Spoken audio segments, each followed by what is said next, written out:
पदोपदी दिले अंग जाले सांग कारण, रुंध उनी ठेलो ठाव जागा वाव सकळ, पुढती चाली मनाला हो वाढे देही संतोष, तुका म्हणे क्षरभागी जालो जगी व्यापक. या अभंगामध्ये संत तुकाराम महाराजांनी पूर्ण आत्मसमर्पणाची अवस्था व्यक्त केलेली आहे.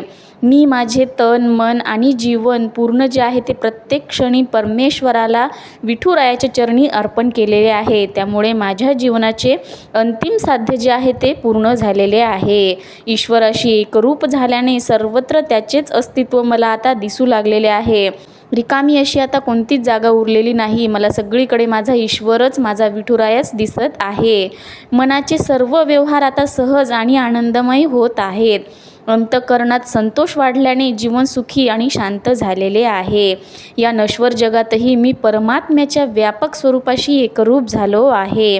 जेव्हा भक्त पूर्णपणे देवाला समर्पित होतो तेव्हा त्याचा अहंकार नाहीसा होतो आणि त्याला सर्वत्र देवाचेच दर्शन होते. मनात समाधान, शांतता आणि आनंद निर्माण होतो. हा अभंग भक्ताच्या आत्मसमर्पणातून प्राप्त होणाऱ्या ईश्वरानुभवाचा सुंदर वर्णन आहे.